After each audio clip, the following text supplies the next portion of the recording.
Nope.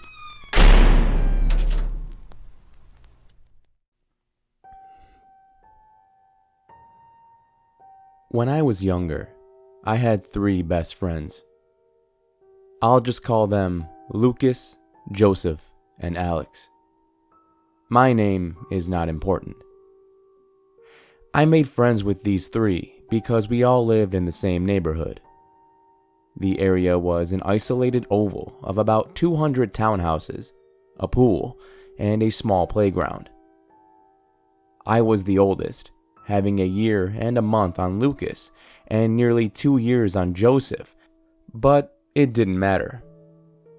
We were all probably 7 to 9 years old and playing hide and seek. I was hiding in a bunch of thorny bushes as the sun began to set in the evening. It was a clever move. Nobody would find me there. The bushes were in a ditch filled with rocks and, well, thorny bushes, and the sides to go back up onto the sidewalk were very steep. If the bushes were not there, it would have been optimal for sledding. Anyway, I crouched down near a big drainage pipe, which drained the ditch since water would collect, because the rocks couldn't absorb the water and the bushes didn't require a lot of liquid. I was being very, very still, just so Lucas couldn't find me. Even the slightest movement would alert him of my position.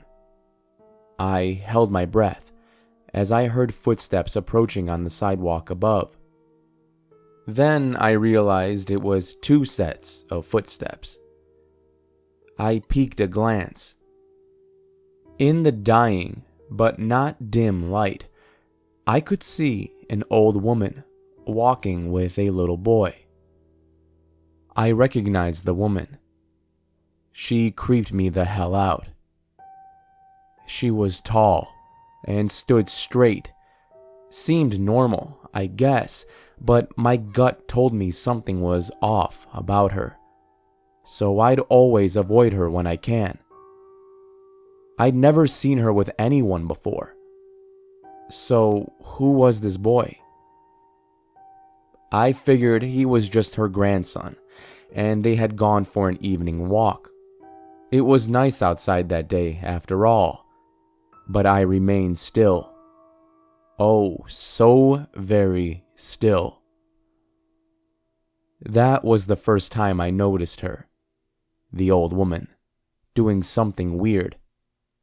Usually she just did normal people things, walking around, getting her mail, driving, mundane things that I'd never really cared for. The second time, though, I was in the same place a few months later. This time, Alex was there, and it was a little later in the evening, just before we'd have to go home.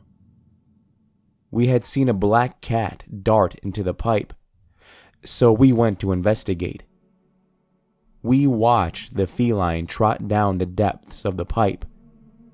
It was a stray, and we had seen it do this kind of thing before, but never from this close. Normally, it would have just been a glance. This time, we had been able to follow it. We were watching the cat as it retreated, knowing we couldn't possibly fit down that pipe, but still wondering where it lived, when we heard a very harsh voice. "What are you doing in there?" The 2 of us instantly shot up like a couple of meerkats. Looking at the cat," Alex stammered. "Well, you shouldn't be down there," she scolded. Then her tone changed to a sweet, grandmotherly tone instead.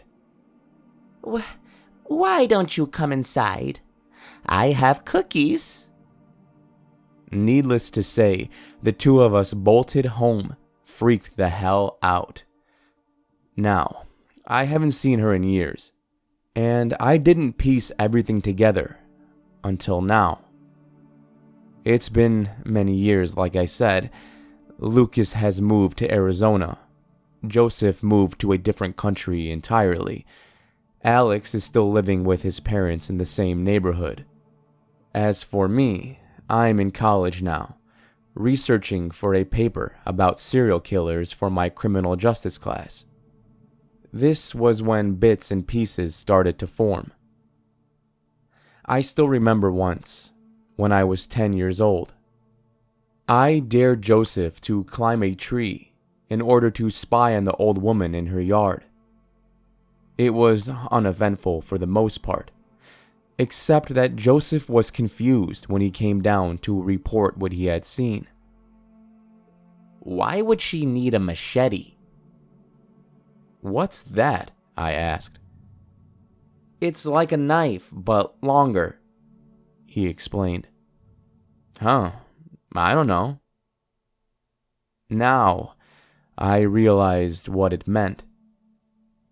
That little boy I saw her with that day. Why she had asked us to come into her home. I'm holding it in my hands now. The newspaper article about the arrest of a serial killer who'd murdered several children in my city using brutal methods, primarily with a machete. I saw several of the children's school pictures. One of them was the same boy I had seen during the first encounter. If Alex and I had not bolted that day, well, I shudder at the thought of what would have happened. Thank you for listening, and I hope you enjoyed this week's video. If you did, you know what to do. Find that like button and convince it to join you in your home because you have cookies, and then bring that damn machete down onto its head. Shout out to the author of this story, Reddit user JadeGreenGlowingEyes. I will leave a link down below both to the original No Sleep post as well as a link to their Reddit profile. I just want to remind everybody who has not seen the announcement video that the book I have written, The Nope Collection, is now available for pre-order. There's more details if you go to the website. I'll leave a link down below for that as well. But all proceeds for the pre-order will be donated to a charity. Again, learn more by clicking the link down below. I've revamped the entire website. There's now a revamped web shop, I should say. But primarily, I want to focus on that book because I do want to gather as much for that charity as possible. So if anyone has any questions, drop a comment down below. Otherwise, remember to stay safe out there. I'll be seeing you in the next video.